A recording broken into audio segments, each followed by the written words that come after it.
Well, good morning, everybody, and welcome to this conference on the Zeitenwende, Germany's changing role in the Baltic Sea region. My name is Brendan Sims. I'm the director of the Center for Geopolitics. We are one of actually three organizations which is co-sponsoring this conference. So there's the Center, there's the Baltic Institute for Research, which is well represented here, and of course the German DAAD, where sadly Ingrid Hobbes was unable to come, but we thank her very much for their support. I'd like at this stage to express my gratitude to Trevelyan Wing, our Baltic Research Fellow, who really curated this whole event, and I'm sure we'll have many opportunities to thank him and others in the course of the day, but I just wanted to put that on record. Now, the Center for Geopolitics is well known really for two things. First of all, our emphasis on the importance of history, and secondly, our emphasis on the importance of a space or an area of understanding a particular region, particularly knowing its languages and having a real understanding. And so I think what we're about to hear about today is really a very appropriate subject. First of all, it's an area which I think has been somewhat neglected. Germany and the Baltic. We're going to hear much more about that in due course. But it's also an area which is increasingly important for strategic reasons, which I don't need to elaborate at this point. We at the Center for Geopolitics have made a particular study of the Baltic Sea region. I co-direct, together with Charles Clark, the Baltic Geopolitics Programme, but I think it's fair to say that he is the driving force. Charles Clark, as many of you will know, was Home Secretary and Education Secretary under one of the Blair administrations. He's had a long career in politics and public service. And I'm now going to call upon him to say a few more words about today about the Baltic Sea Programme. Charles, you have the floor. Thank you very much. Well, thank you very much, Brendan. And as you said, Brendan, I'm going to say a few words of introduction to the Baltic Geopolitics Programme, and then I'll introduce our keynote speaker, Christina Spohr. The Baltic Geopolitics Programme, there's a leaflet around if you're interested to look at it, was established in January 2021. It is jointly led by Brendan and myself. It is part of the Centre for Geopolitics here at Cambridge. And it was started in order to encourage discussion, understanding of the Baltic Sea region in this country and elsewhere. It, of course, took on an enormous increased salience after the Russian invasion of Ukraine in February 2022, and there's been far more focus and interest since then. We've had a very large number of events, over 60 events, both here in Cambridge and around the Baltic Sea region and in London and elsewhere, all focusing on different elements, different dimensions of the current geopolitical challenges in the Baltic. There are 5 principles which we apply to our work in this field. Firstly, it's about the whole of the Baltic Sea region. It's a confusion that often arises. Many people think that the Baltic states is what people mean by the Baltic, either three, Estonia, Latvia, and Lithuania. But of course, we think it's very important to set the whole region in that context. And Germany, which we're talking about today, is of course exceptionally important in that context. Secondly, we try and address the UK relationship with the Baltic Sea region. It's a very important historical relationship, as all of you here will know, in a variety of different ways, and remains so. The fact that British troops are fighting in the Baltic Sea region at the moment as part of the NATO operation is a very significant relationship. But I was very struck to see that the new Foreign Secretary, David Lammy, his first international visit after the election last week in Britain, was to Germany, then Poland, then Sweden, 3 Baltic Sea region countries. And the fact he gave that his first priority after election, I thought had its significance actually, which shouldn't be missed in this process. The third dimension of the programme is the one that Brendan has already emphasised, the importance of history. We think, and this is very, very much driven by Brendan's whole insight, professionally speaking, that you can't really talk about contemporary geopolitics without understanding the history of the region that you're talking about. It would seem an almost obvious point, but there are plenty of academic theoreticians who think you can look at what's happening at the moment without really understanding the history, and we want to emphasize that historical component. The fourth dimension is we aren't purely an academic organization. We welcome participation from military, diplomatic, business, NGO organizations, and many of our events, including this one, have very significant contribution from that wide range of different areas. And indeed, our networks in the Baltic Sea region, with the British embassies in the Baltic Sea region, but also the Baltic embassies in the UK, have been an important, invaluable element of what we're able to do. And finally, we want to discuss any subject, but always looking at it from the geopolitical angle. So whether it's energy security, migration, whatever it may happen to be, what's the geopolitical knock-on of whatever is happening? So that's what we do. This is a major event for us, and for a number of reasons. Firstly, it's a strong partnership with the University of Greifswald, and we're absolutely delighted that you have played such a role in that process. That partnership has been very important, and both of you, particularly I'm looking at the moment, have been essential components in the success of our programme. We have a Baltic Geopolitical Network which has 20 universities in the region with which we've collaborated in various ways. This, as I say, is a collaboration with Greifswald. Last week we had a summer school in Kaunas and Vilnius working with the University of Vilnius, which was a very successful summer school, the third of our summer schools that we've had actually, because we're trying to encourage students from Cambridge to understand some of the realities of the modern Baltic world. And you might or might not be surprised to hear that many of the people who come on our summer schools, including last week, had very little idea of what the history of this particular region had been before coming on the summer school.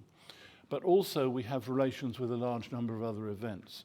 We had a very good event, Brendan and I, with our colleagues at the University of Stettin last Friday, a week ago, having an event with the NATO leadership, which is based there, and with George and others.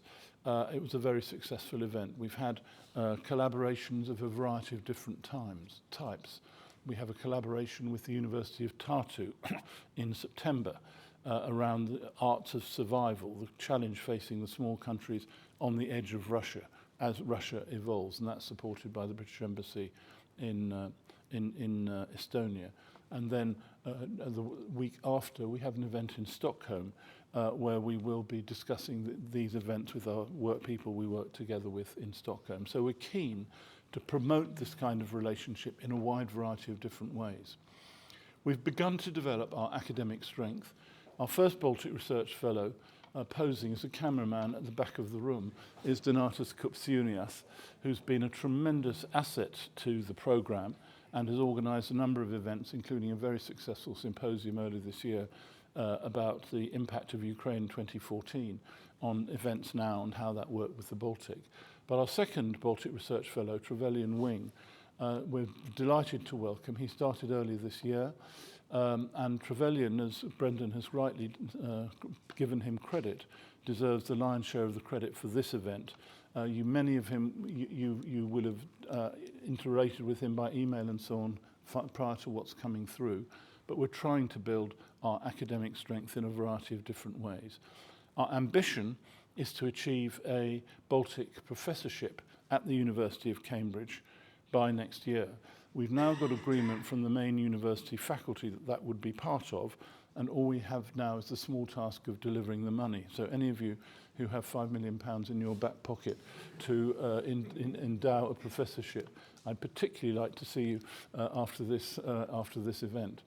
But we think that we need to develop a real academic strength here at Cambridge on these Baltic subjects, We have some strength I've mentioned already, but as I'm sure Brendan would agree, it's not as much as it needs to be for us to make the kind of contribution, which is why we rely so much on our network and our academic colleagues across the network who've been very important in the whole process. So we're delighted, as I say, this event's taking place. Very grateful to DAED, the German research organisation, for what they do. We look forward to increased collaborations with all of you in the room. I'm delighted to see the Foreign Office here today. We always work carefully in this situation to make sure we're on side with the government of the day, which in my case has become a lot easier in the last week or so as we move forward. So that's what we do. I'm very, very serious in saying we absolutely would welcome from you in this room ideas and thoughts of activities we could take forward to see how we develop our work and our profile. I do think this is an increasingly important geopolitical part of the world. I mentioned David Lammy's visits to the region immediately upon his election, but it's clear from the NATO summit at the moment that this region features high in strategic thinking for many of the allies. And of course, the context of this event is the utter transformation in 35 years of the Baltic Sea in terms of the geopolitical power relationships in the region. And exactly how those work is what this event is designed to explore. And the person who's going to lead us in this exploration, I'm delighted to say, is Christina Spohr. Christina gave the first keynote event speech that we had on our first symposium 3 years ago here. And she is an outstanding scholar of the region, generally speaking. She's a professor of international history at the London School of Economics and Political Science. She was the Helmut Schmidt Distinguished Visiting Professor at Johns Hopkins. She has written exclusively, including a major biography of Helmut Schmidt, the global chancellor, and her key book recently, Post-War, Post-Square, Rebuilding the World After 1989. And rebuilding the world after 1989 in the Baltic Sea region is exactly what this event is about. And of course, then the dramatic events of February 2022 and what that meant for Germany's approach to this is what's coming through. So, Christina, I'm absolutely delighted to welcome you today. Thank you for coming and giving the keynote, and we very much look forward to what you have to say.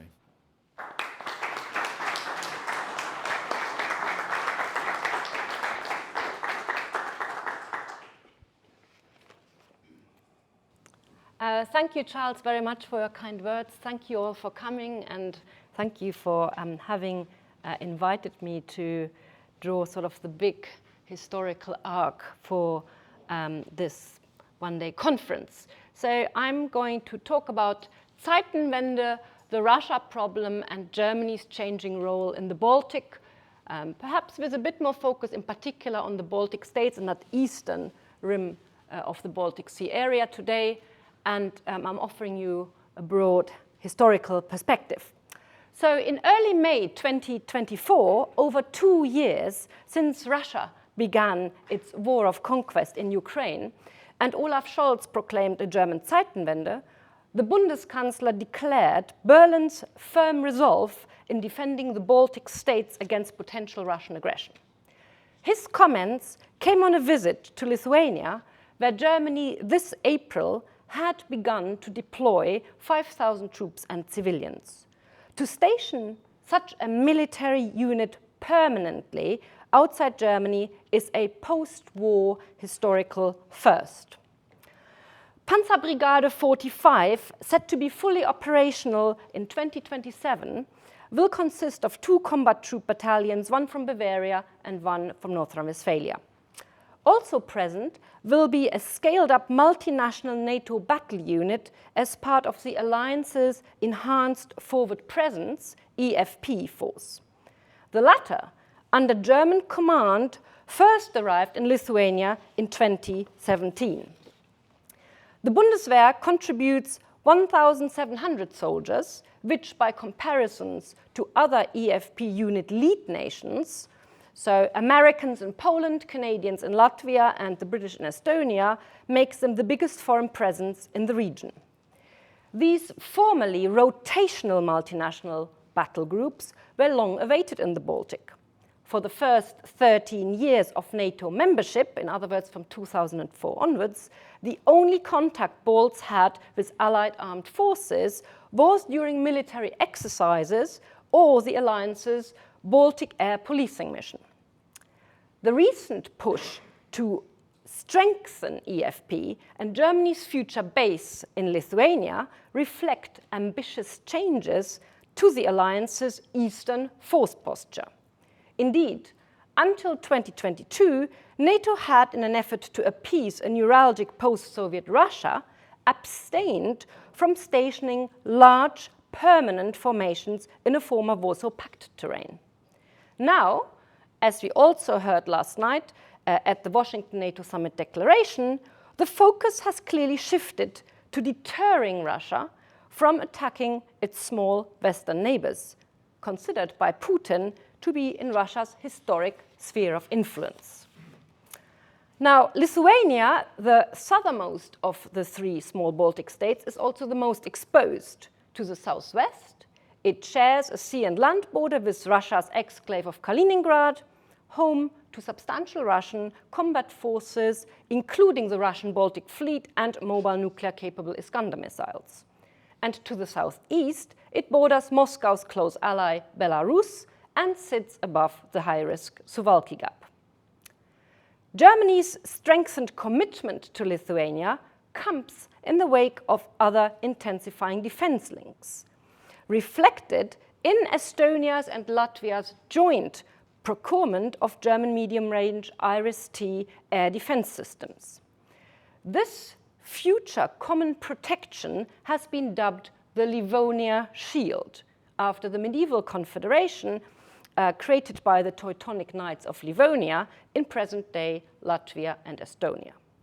That said, all three Baltic states would welcome an even more substantial German role in Baltic defense. And this is not only because of unified Germany's key geopolitical position in the heart of Europe, its strong arms industry, and its huge economy, but notably because of Germany's long historical connections that suffuse the Baltics. Yet for all the post-war declarations of friendship and celebrated ancient ties, used also to prove the Baltics nations' belonging to the Western European politico-cultural sphere, the relationship between Germans and the Baltic nations is still a bit complicated. Whether Balts look to Germans enthusiastically as allies, or with frustration as lukewarm advocates, or with skepticism as oppressive, arrogant foreign elites, has shifted with time. Just as the Germans' own perspective has vacillated, considering Balts as fellow sufferers of harsh Cold War geopolitical impositions, or more recently as new Europeans or as ungrateful Russia haters. Indeed, some of the unease in German-Baltic relations is connected to managing their Russian neighbor. Germany's Baltic policies today, post-Zeitenwende, cannot be understood if we do not contextualize the present and the past, paying attention to these small nations' varied identities and state histories, and also analyzing the changing German role in the region. So, a brief look back. The Baltic people's fate was always conditioned by geography. They exist where European powers have long fought for strategic and ideological influence, with different parts of the Baltic region dominated over time by Poles, Swedes, Russians, and notably Germans. Although the Baltic states have been considered for the past century or so as one geostrategic entity, they are distinct countries with different politico-cultural histories. Latvians and Lithuanians are linguistically related, since Latvian and Lithuanian belong to the Balto-Slavic language group, whereas Estonian is one of the Finno-Ugric languages, explaining their close cultural link to Finland. At the same time, Estonian and Latvian territories were dominated for centuries by Germans, crusader missionaries, and traders, whereas Lithuanians were not. Indeed, before Imperial Russian and Prussian incursions, the Grand Duchy of Lithuania was a sovereign state from the 13th to the late 18th century, even when part of the Catholic Lithuanian Polish Commonwealth. Further north, the Finnic-speaking Estonians and Leaves and the Baltic-speaking Latgalians, Selonians, Semigalians, and Curonians never formed their own states. Indeed, these tribes, later homogenized into the Estonian and Latvian nations, struggled to achieve self-governance. Their lands were conquered by the Order of Teutonic Knights of Livonia, who formed the so-called Livonian Confederation in the 13th century. German-speaking soldiers, clergymen, merchants, and craftsmen constituted the majority of the quickly growing urban population, as the native inhabitants usually were prohibited from settling there. And in rural areas, natives worked as serfs and servants on the German estates, with natives' elites becoming minor landholders. The Confederation was a defensive alliance. It protected German ascendancy and Roman Catholic Christianity in the region against the threat of Russian religious and territorial expansion. When the Confederation dissolved, after defeat of the Livonian Order in the latter half of the 16th century, the descendants of the German-speaking chivalry and merchant elites, who now converted to Lutheranism, nonetheless retained significant political and economic influence in these lands, even under changing rulers.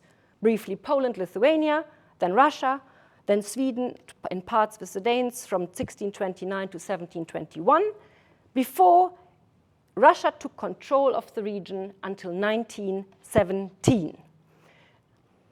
The Baltic German elites, which rarely exceeded 8% of the population, maintained close links with Prussia and especially Königsberg, thereby sustaining a common cultural, political, and religious space.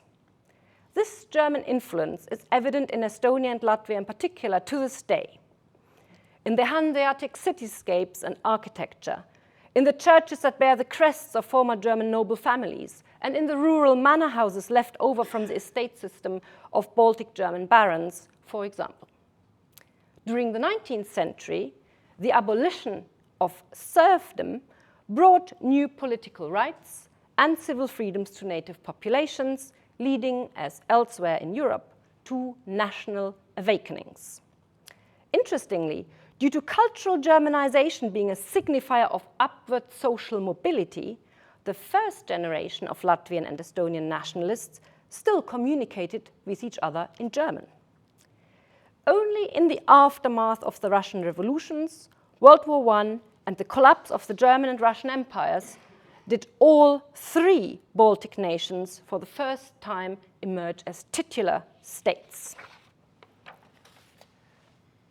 Together with other Central European post-imperial entities, the three Baltic states were part of what can be called Zwischeneuropa, a buffer or cordon sanitaire between the Soviet Union and what remained of the German Empire. The two powers would seek territorial revisions in this area, not least to control the Baltic Sea. But crucially, the Weimar Republic, unlike later Nazi Germany, sought to develop its economic, not its military influence, in Estonia, Latvia, and Lithuania, which helped to sustain their independence. And this leads me to the building of independent states. Multifaceted Baltic state building ensued in the early 1920s. To consolidate national consciousness, teaching in the native languages was introduced at all levels of education. Radical land reforms swept away the German barons in Estonia and Latvia, likewise the Polish gentry in Lithuania. Once Estonian and Latvian predominance within the state was secured, they still needed to accommodate the interests of minorities, including the Germans. If in 1881, 180,000 Baltic Germans had lived in the Russian Empire's Baltic provinces, Estonia, Livonia, and Kurland, by the 1920s, their numbers had halved, with some 70,000 Baltic Germans living in Latvia alone. Conservatives among these Baltic Germans found it hard to come to terms with lost dominance.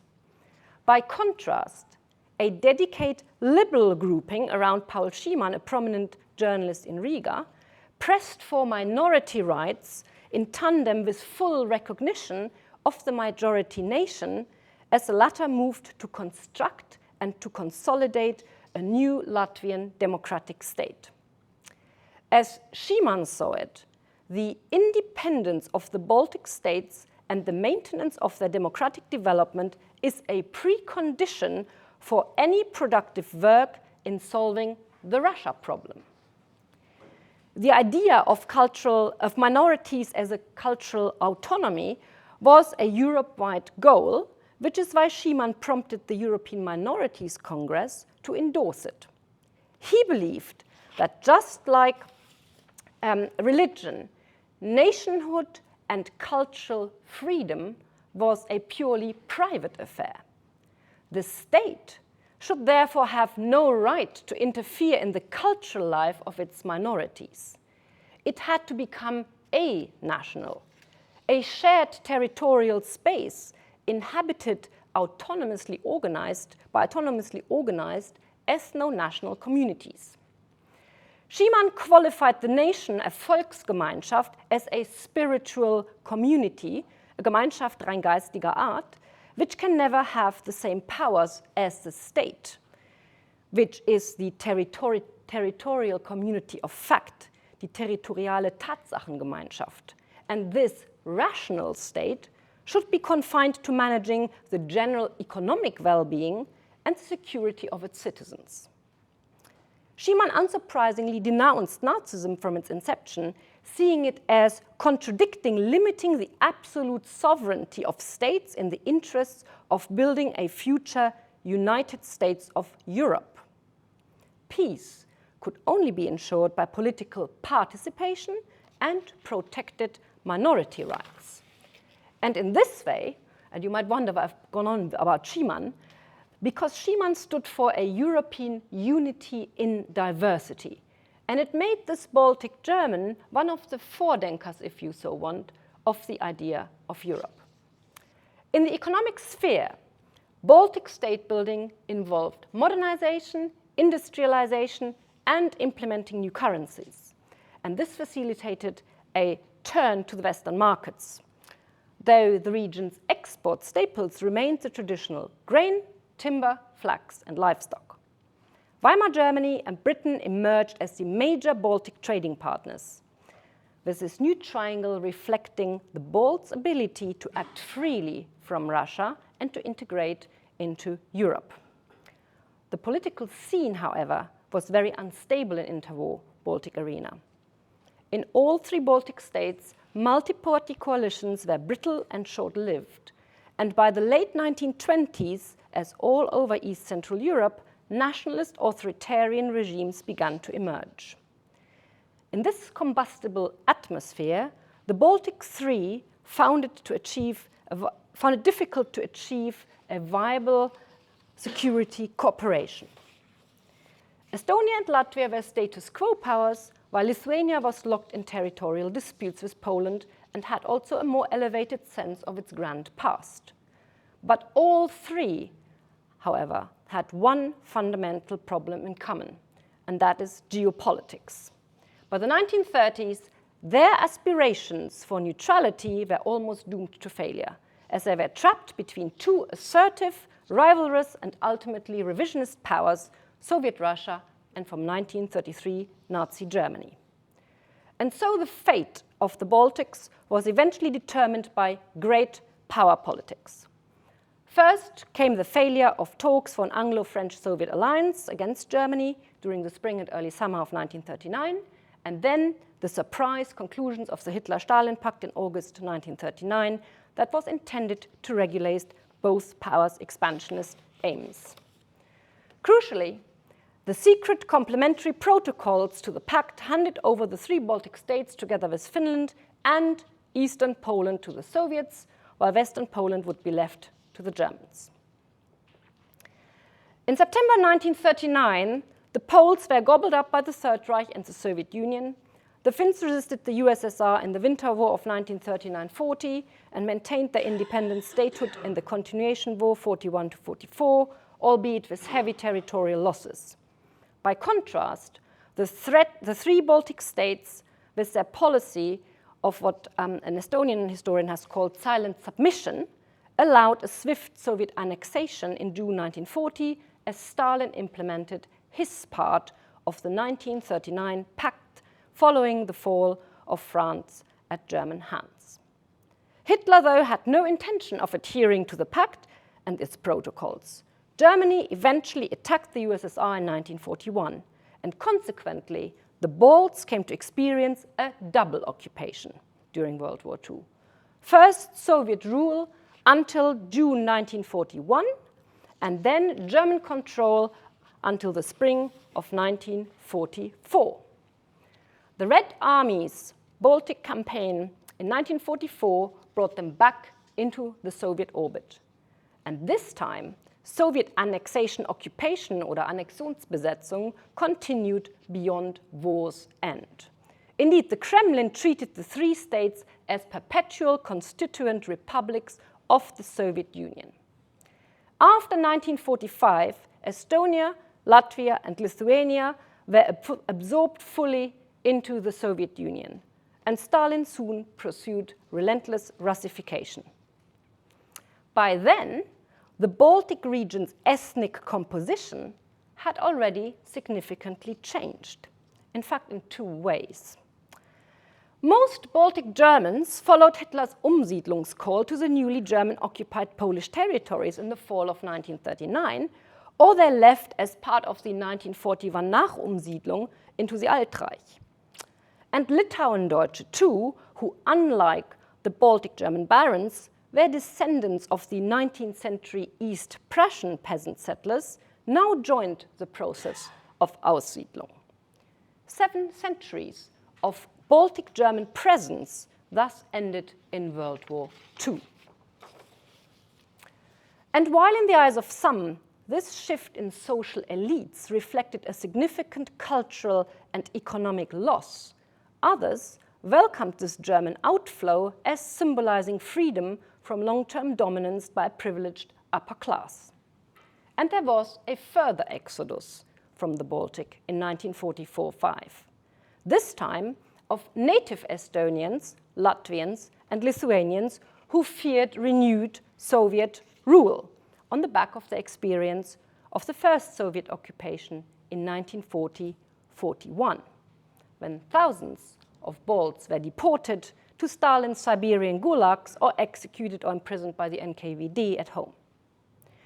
By spring 1945, some 190,000 Balts had escaped to the western parts of Germany, with thousands more fleeing to Sweden and Denmark, and some to Austria and Czechoslovakia.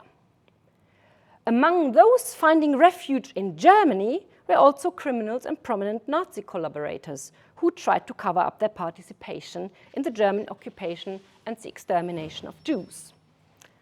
But interestingly, once the war ended and the Cold War began to set in, these Baltic refugees, previously seen perhaps as Hitler's accomplices, now were perceived by the Western occupiers as Stalin's victims. Indeed, in this context of unfolding anti-communism, the Balts now presented themselves as three peoples who lost their homelands. And the idea of a Baltic Schicksalsgemeinschaft emerged, which homogenized the region and the three populations also in the eyes of the Western victor powers. After the war, most Western capitals, led by Washington and London, did not grant Moscow de jure recognition of the Soviet Union's borders in the Baltic. To them, the Baltic states were illegally occupied, leaving their post-war situation unsettled. As Stalin consolidated his empire behind the Iron Curtain, continued Baltic diplomatic representation in the world capitals only underlined this legal anomaly. Baltic embassy and consular staff and Western leaders' rhetoric stressed the juridical continuity of the Baltic statehood, despite disappearing from Europe's map.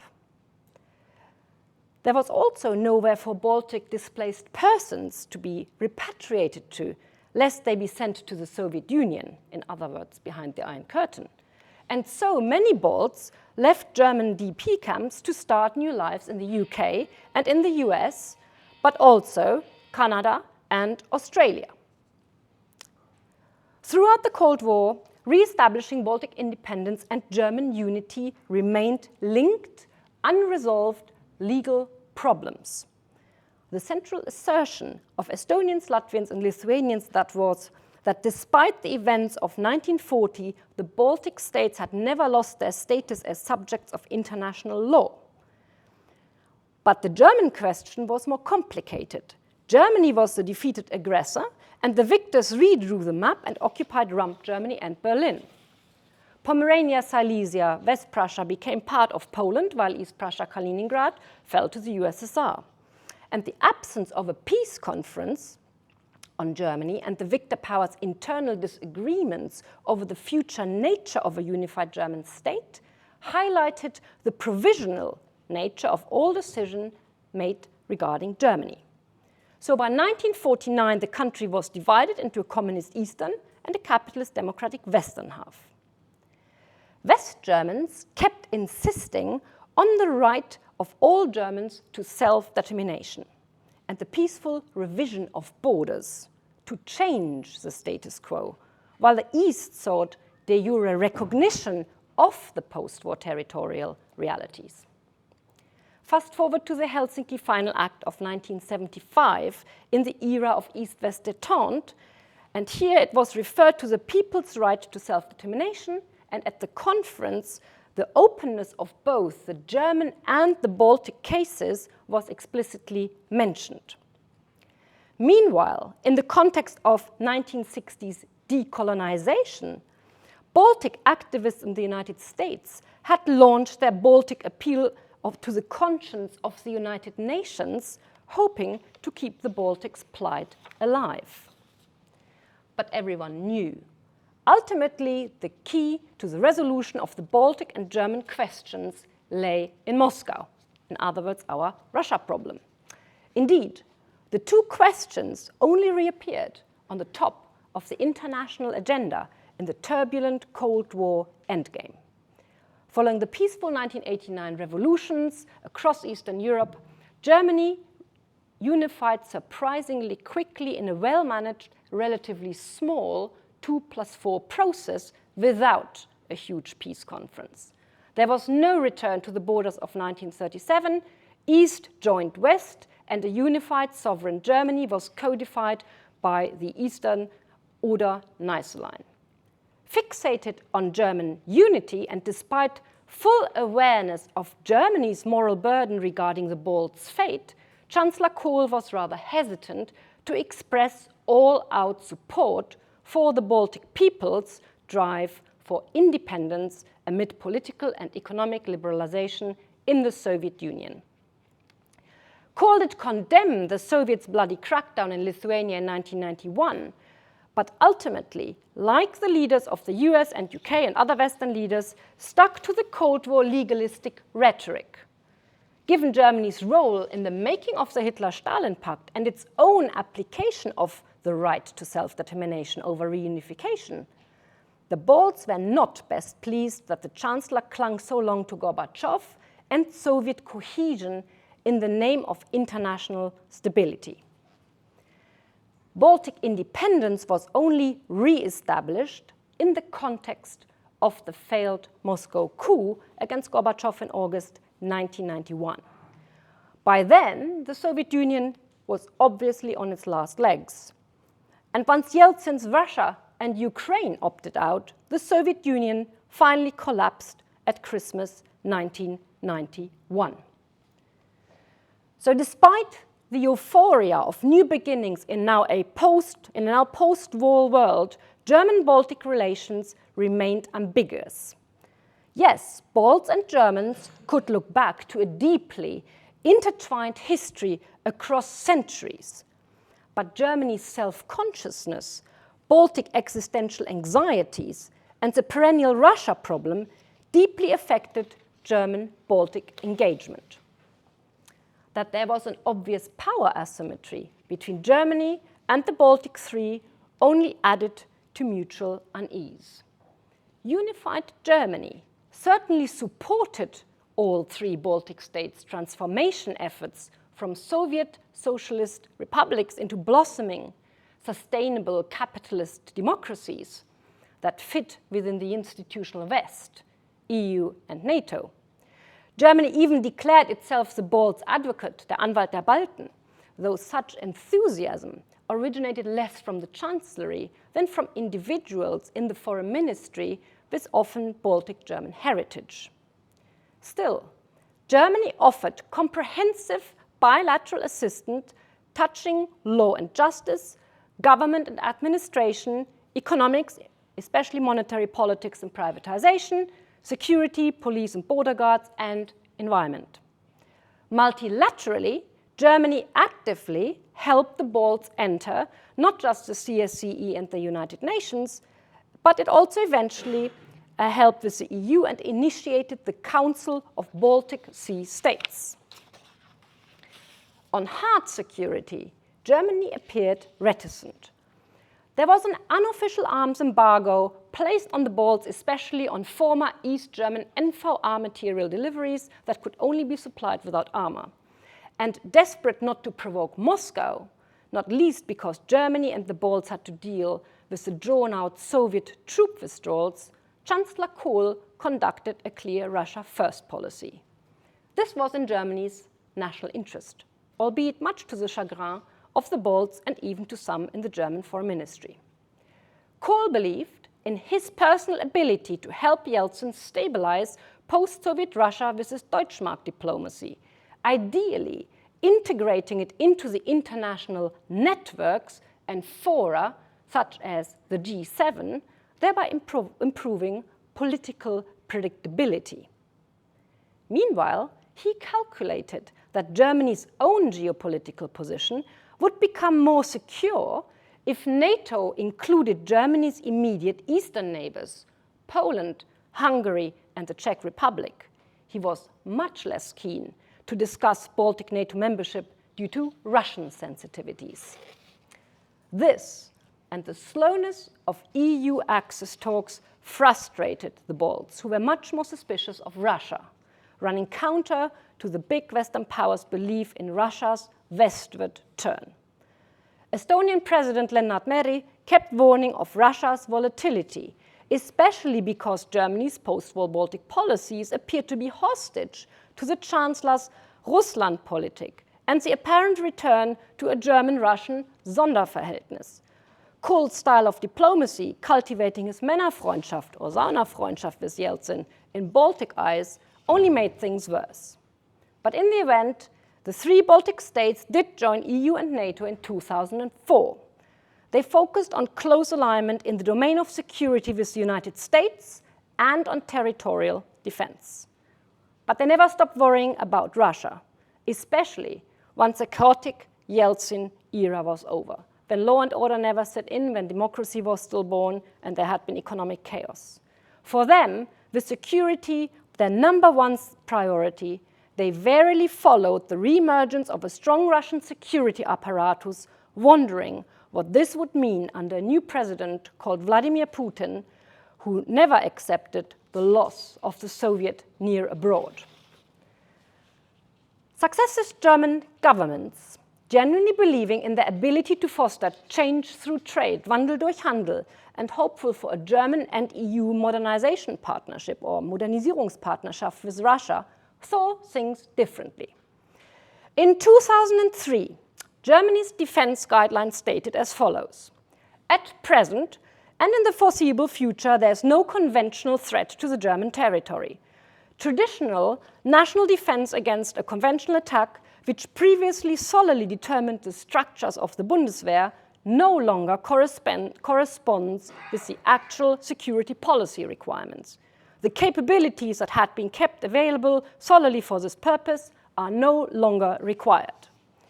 Regardless of Putin's Munich speech in 2007 and the subsequent Russo-Georgian War in 2008, renewed German defense policy guidelines in 2011 emphasized threats emanating from failed states, terrorism, criminal networks, climate, migration, and pandemics, not Russia.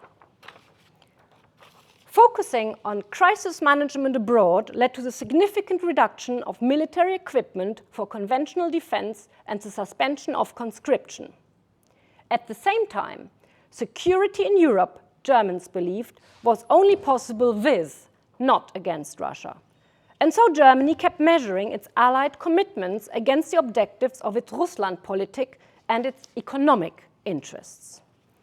Ironically, however, rather than controlling or at least co-shaping Russian developments through enmeshment, as Kohl had originally calculated, it was instead Putin's Russia that over time made Germany under Chancellors Schröder and then Merkel ever more dependent on its fossil fuels. So, as Olaf Scholz had to realize when sitting opposite Putin in mid-February 2022, he had no leverage over the Kremlin. Putin, obsessed with Russia's status as an independent great power, had decided to go back to the future, seeking to enforce his will in Ukraine by military means. Only this exogenous shock of Russia's warfare has truly brought Balts and Germans into alignment over the age-old Russia problem. And only war has forced Berlin into a reality check over its foreign and security policies and Germany's defense capacities. Any talk of Baltic paranoia about Russia has certainly faded in Berlin. And with the Zeitenwende speech came new respect for the genuine security concerns of the three small Balts and an equal recognition of their voices at the NATO and EU table, as the Balts are truly on the NATO's eastern front line. And here you have a sort of leaked document map related to material from the German Ministry of Defense this winter in 2024. So, I shall come to my conclusions. From a Baltic perspective, the results of Scholz's historic turn seem mixed. The overhaul of Germany's energy sector and the swiftness of ending natural gas dependency on Russia has been dramatic. Military assistance to Ukraine has been huge, with Germany in absolute terms, and we heard it again yesterday in Washington, in absolute terms taking second place behind the United States. And there's no doubt that all this is well received in the Baltics. But there is anxiety about the durability of this change in Germany's foreign and defense policy.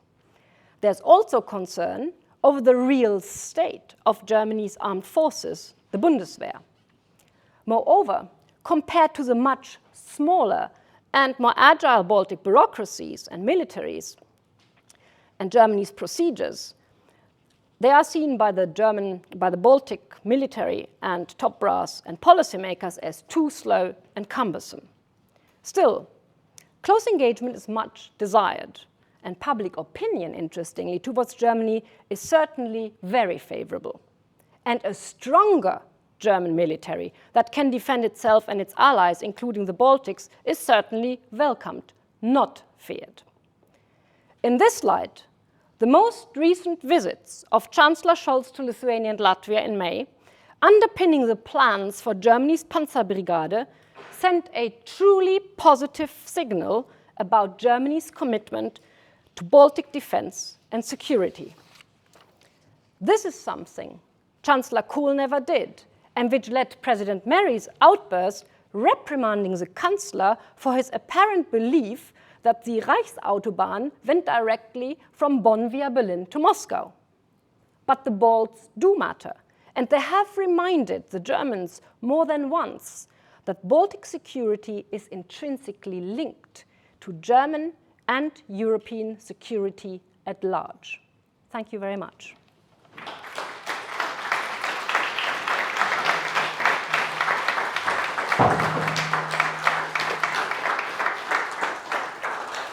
Christine, that was absolutely fantastic. We've got a couple of minutes before the session. Do you mind if a couple of people ask Very questions? happy to, very happy Is that to. okay? Yes. I thought that was a magisterial presentation and set us off really fantastically well. Are there any questions anybody would like to ask? We've got 4 or 5 minutes. Brendan. Thank you very much, Christina. Brendan, sorry, you've already introduced yourself. Yes. Can I just ask you again to introduce yourself? So I'm Brendan Sims. I'm the director of the centre. Thank you very much for your lecture. My question is, looking at this history that you've very expertly outlined, how much of that is actually in the minds of German policymakers and the wider elite today? Or do they simply see a story that really began for them in 2014 or perhaps with Putin's speech in 2007? I think there's obviously a sort of distinction to be made, as usual, between Chancellery and Foreign Ministry, and that has in part to do with the elites in the Foreign Ministry, because we still have a sort of tradition of Baltic German representation in the Foreign Ministry. I was very struck ever since looking at West German documents since the 1950s. In Wiedervereinigungsakten, they spoke about die Baltische Karte and how to apply, the fact that there's these two legally open questions. And if you look also at sort of 1990s placements of ambassadors, and you look at the names and you hear about their background, then you realize that the Foreign Ministry, as part of its sort of Anwalt der Balken policy, placed people there who had personal and or family ties, over a long stretch. Although, as I tried to emphasize, there was always a little bit ambiguity. On the one hand, it was welcomed. On the other hand, there was also the sense, if so certain former barons turn up and want to buy their estates, and there was also sort of a bit resentment. So you had sort of both sides, which had nothing to do with sort of ideological questions, who is communist or not, but just sort of this resentment of, the German comes to tell us what to do, and he comes to his church with the crest, and they have all the money, and we are only transforming. So in the 90s, it was a double-edged sword. I think since then, and of course we have ambassadors here, I don't know about their personal backgrounds, but I think that became much better once the 3 states joined NATO, and I think that in the period since, I would say, 2017, certainly the relationship, I think, is more unambiguous. I don't think that apart perhaps for the Balts themselves, they look more at sort of long durée history. I was participating in a conference online, admittedly, in Warsaw for the past 2 days, which was all about memory politics in relation to this war. And there was a lot of talk, for example, about the Lithuanian-Polish kingdom. And I think Lithuanians look at it very differently, again, from Estonians and Latvians. So, Thank you. I've seen 3 very quick questions. I'm only going to allow 30 seconds each. I'll go quickly through and then come back to Christina. 1. Thank you very much, Wolfgang Wagner, Amsterdam. I think one of the most... Sorry, could you just identify yourself, please? Sorry? Could you identify yourself, please? Wolfgang Wagner from Freie Universität Amsterdam. Thank you. One of the most recent interesting developments is Kaja Kallas now became the High Representative for the EU foreign policy. And one of her first acts was to appeal to the global south, saying, well, look, I'm one of yours. We share a history of colonialism, decolonization. And my question to you would be, do you think this can be successful? Because it would change the overall context in which Putin's war in Ukraine takes place, and it would make it much less likely that he will succeed if Kaja Kallas was successful. Thank you. I'll take all the questions together. You, and it's a gentleman right behind you. Thank you. Benjamin Tallis, German Council on Foreign Relations in Berlin. One very brief slight corrective. I've spoken directly about this issue to 2 of the people in that photo, and they're not quite as happy about the German positioning as was made out. They are tearing their hair out about how slow the change is going. So I think it's important just not to portray an overly rosy picture of the state of affairs between Germany and the Baltic states at the moment. Question is, to what extent do you think that a latent, perhaps unacknowledged or unreflected imperial mindset among decision makers in Berlin still conditions Germany's relations to Central Eastern Europe and the Baltic states? Thank you. I'm sure we'll explore that first point during the day. And the final question at the back.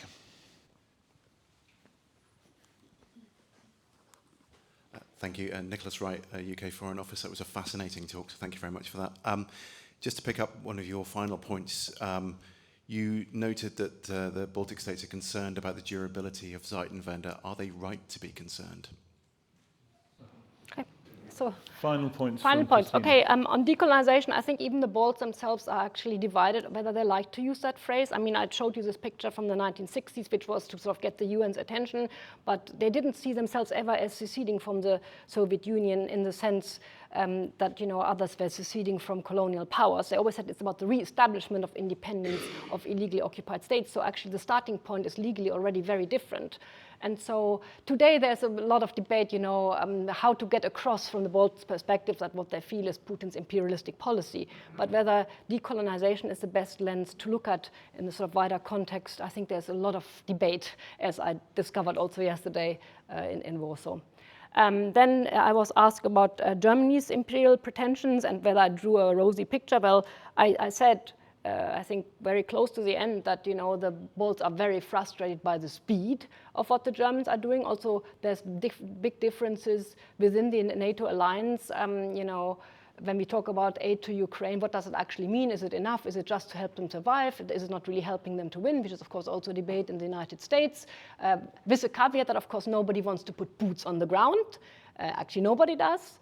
Soldiers, in other words. So, you know, when you then sort of think what would be needed to really sort of win a war, then, you know, it raises a lot of questions. And one thing is the Germans like to measure it always in terms of absolute money, and others like to measure it in GDP. And so before you know it, you're in a big debate. And actually, it's surprising that NATO managed to produce actually a very good declaration yesterday, where they really, for the first time in a long while, pointed out that, you know, Russia is a threat. They actually talked about Russia as a threat again, and not anymore as a risk as in the 1990s. So if you look at the Washington Declaration yesterday, that has been signed point 3 and then 17 to 20, it's very, very clear where NATO is standing with regard to deterrence and defense against Russia, and also highlighting in this context that, of course, when we talk about aggression, in particular to the Baltic Sea region, and by that I now don't mean just the Baltic states, but also notably Finland, is that we have, you know, all this hybrid warfare activity, you know, GPS, cyber activity, migration flows out of control, questions over borders. So there's a lot of Russian provocation, which you could consider is already a sort of low-level warfare going on, and NATO's response is clearly going to be, at least what they said yesterday, they're sort of really thinking about what is a sort of strong response in terms of deterrence. And Finnish president was highlighting, you know, how much it was a small states on the flank, so it really pressed that to get into the statement. And the last question was about what I believe Zeitenwende and whether that's sustainable. Difficult to know. I mean, in some ways you could say Zeitenwende as a speech was perhaps only possible because an SPD chancellor makes it, then everybody can then rally around it. If a CDU chancellor has said it, then maybe, you know, part of the left would have said, oh my God, never ever. You wouldn't have had maybe an Boris Pistorius